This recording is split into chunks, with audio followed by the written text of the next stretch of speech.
What's going on, y'all? Welcome back to Stealth and Steel Outdoors. My name is Crane, and today I'm going to give my full comprehensive review on the Beast Broadhead. Now, I used the Beast Broadhead all last season. I knew I was supposed to be testing out some other broadheads along the year just for my own personal use, but because of the price of these broadheads, I decided to use them all season to give a full comprehensive review at the end of it. As you can see to my right of me, I have a couple of deer heads I'm going to be going over, and if you've been paying attention to the channel, I also was able to harvest a doe. So this year I killed 3 animals with the Beast Broadhead, and we're going to go through all those today. So the first thing we're going to do is we're going to go over the technology, the quality, and the specifications of the broadhead that I use. Then we're going to get into the performance of the broadheads, and then I'm going to give my overall final thoughts of the broadhead's performance this year. So without further ado, we're going to go ahead and jump on right into this video. Alright, so the Beast Broadhead that I used this year was the 100 grain titanium model that I have here right in front of me. Now this is actually one of the broadheads that I actually used this year on one of the animals that I have behind me. So this one's not in 100% perfect shape, but this thing is still in 100% functioning shape. So if you're unfamiliar with the technology in the Beast Broadhead, basically what happens is that there's a spring on the inside of this ferrule, and when pressure, or when there's an impact applied to these wing blades, the blades deploy. It don't really take too much to get these blades to deploy, but when they do deploy, one of the benefits of the Beast Broadhead is if you hit a heavy bone like a scapula or a rib or any type of heavy bone, as you can see, this broadhead shrinks its cutting diameter to help aid in penetration to get you through the bone to get to the other side to where you actually were intending to shoot. Now this broadhead is their titanium model. The ferrule's titanium, the tip is a hardless stainless of some type, and the blades are also made out of steel, I do believe. Now the overall cutting diameter of this broadhead is 2 inches, and it also weighs 100 grams. We're going to talk a little bit about the quality of these heads because, like I said, this broadhead was extremely expensive. I'm pretty sure they run you about $90 for a 3-pack, and you're not going to get any replaceable blades or a practice tip. So if you do buy a 3-pack from them, you are going to have to sacrifice one of your brand new broadheads to practice with, and just to make sure they're hitting about the same. Now, in my experience, I was able to get these hit together with my field tips out to about 110 yards, and that's about as far as I'm willing to shoot anything out of a bow, to be 100% honest with you, especially if I'm just going to be testing. But a lot of the animals that I shot this year were at an extended range, and the accuracy with this broadhead is much like a lot of other mechanical broadheads on the market. I didn't notice too much of an impact change. And when you do get these broadheads in the mail, you are not going to be wondering where your money went, okay? The tolerances on these broadheads are extremely good. Every single broadhead that I got this year spun 100% perfectly. Every single blade was as sharp as a blade can be. Okay, and something that I am going to say about the Beast Broadhead that I won't say about others is that these blades come out of the packaging as sharp as they can get, basically.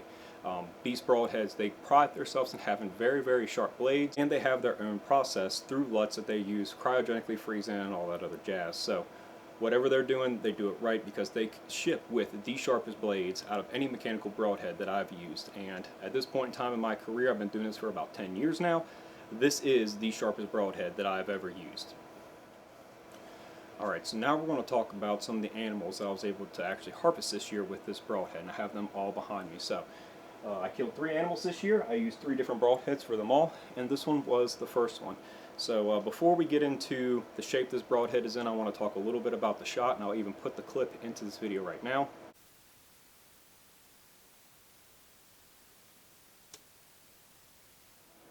So I shot that doe at like 42.5 yards, got a full pass through, and on the other side of that animal was another tree that this arrow was actually stuck into when I was able to go over there. That doe only ran about 60 yards before she expired, and the blood trail was passable, I would say. Now, I didn't have the best light in the world, but I was able to get on the blood and recover that animal relatively quickly after I shot her. So now we're going to look at the condition. So obviously the blades on this one are broken. So a couple days after I took that doe to the processor, I stepped out here at 72 yards and I took one shot, and one of the blades broke off, and it was actually on the outside of the foam deer target that I do a ton of my testing on. So that blade either broke when this broadhead opened up or when it impacted the target. It's really kind of hard to tell, but regardless of that, the blade was broke. So I took out my Leatherman, I broke off the other blade, and now this, for all intents and purposes, is a small game head. And now we're going to get into one of my complaints of the Beast Broadhead, and that is the simple fact that they do not offer replacement blades for any of the ferrules that they have. Now they might be offering those a little bit more into the future, I'm not 100% sure, but as of right now, this Broadhead is on this, so other than the blades being broke, this Broadhead is in excellent shape, where the ferrule and the tip are in excellent shape, but obviously the blades are not there. Now, one of the claims of the Beast Broadhead, now this is not something that you're going to necessarily find on their website, but the creator of this Broadhead, Josh Bowhunter, had said a couple of times that he's been able to get multiple deer out of the Beast Broadhead, and my personal opinion is that if these Broadheads are going to cost $90 for a 3-pack, you better damn well be able to get more than one out of them. Alrighty, so now I'm going to show you some bones. So this was the first buck that I shot this year. This is my Minnesota 10-point. You can see that. I have a video posted on my channel. I'll go ahead and put that shot on there now.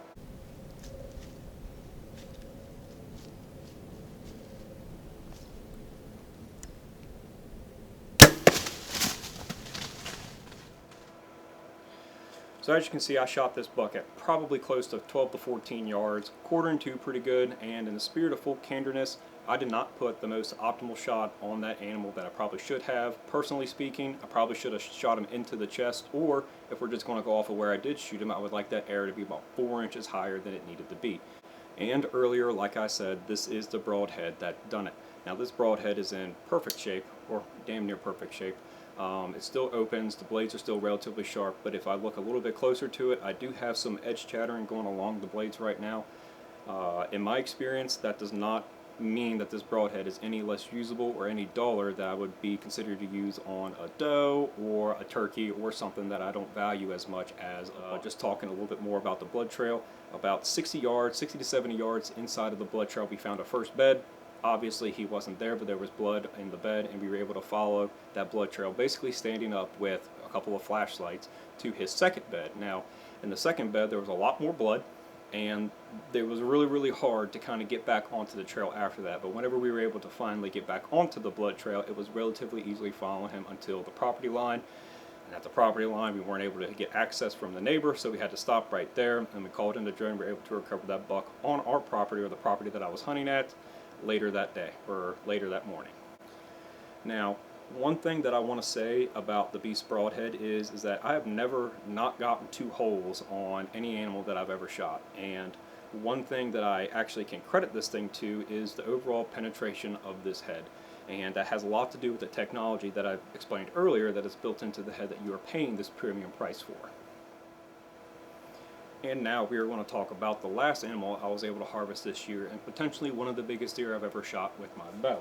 Now this is my public land deer that I shot in Maryland, and I did not get any footage of this hunt, mainly because the morning that I went and harvested this animal, it rained all morning on me.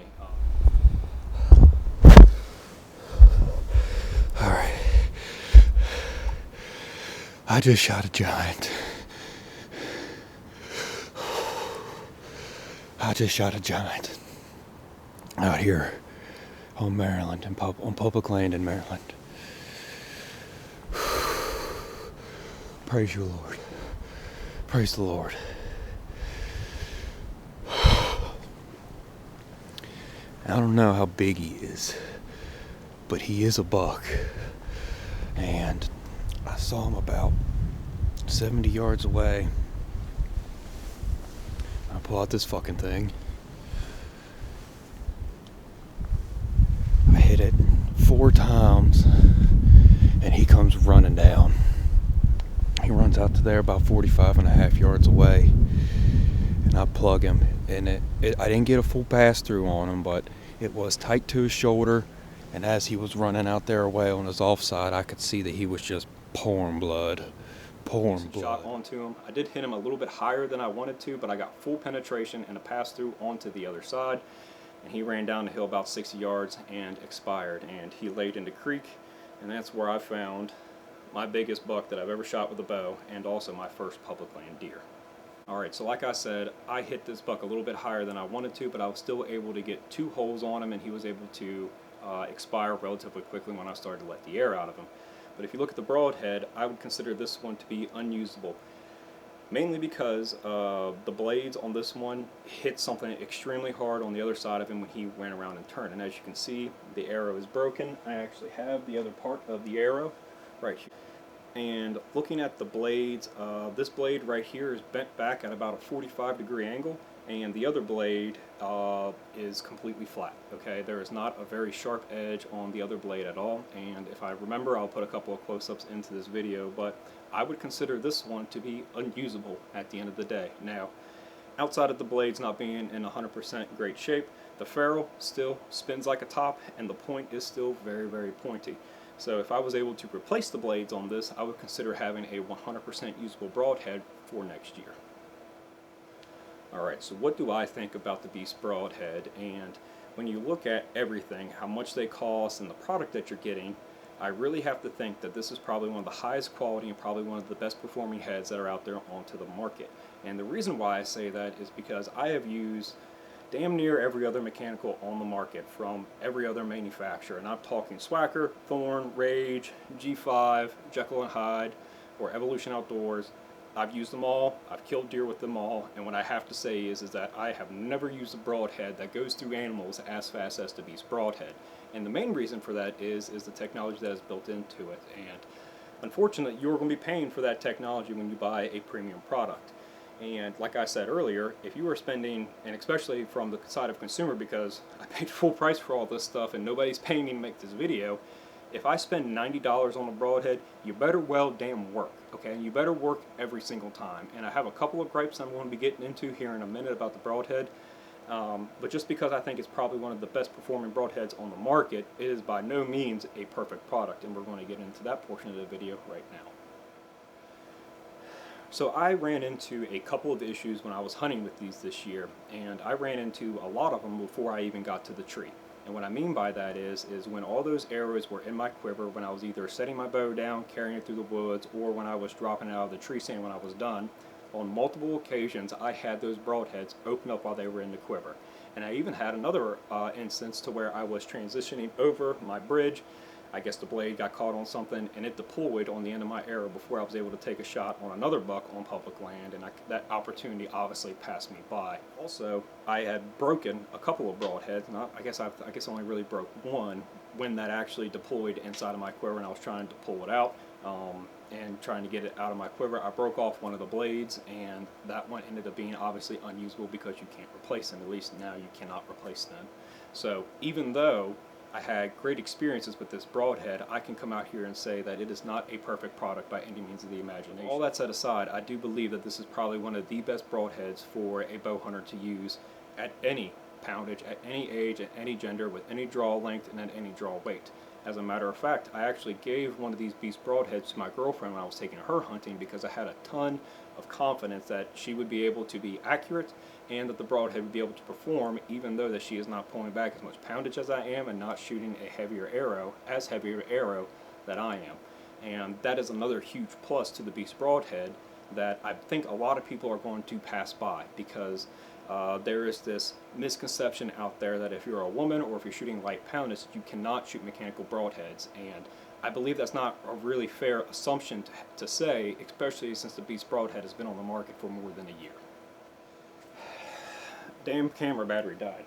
But, like I was saying, they do have other models that are also available that do not cost as much. Now, since they don't cost as much, they're not going to be made out of the same material. I do know that they offer a steel ferrule and a aluminum ferrule, and to be 100% honest with you, for the last 10 years I have used, or I guess 9 years, I have used Broadheads that had aluminum ferrules, and I've kind of had a little bit of a mixed bag of experiences with them from different manufacturers, but I've always had good luck with a titanium ferrule and at least an 1.5 to a 2-inch cut on most of the animals that I've been able to shoot in these last 10 years that I've been bow hunting.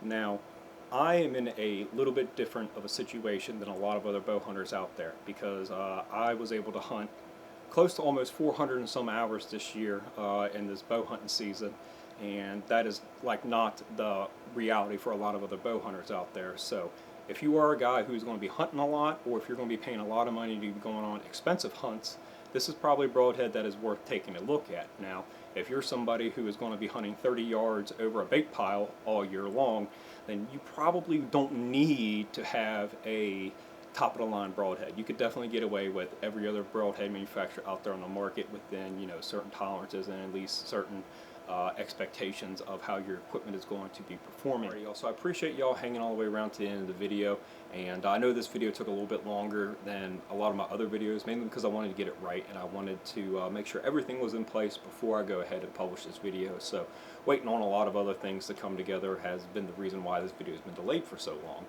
However, what I wanted to bring to you guys' attention is that me and my brother are actually getting into the retail side of the business. So what we're going to be doing now, and from here on forward, there will be a link in the top of the description that will take you to an eBay store to where you can purchase hats from us. And as you see, I'm wearing an example of a hat right now. I know it's a little bit sweaty. I work outside and I work out a lot, so this is what I typically am wearing around on my head.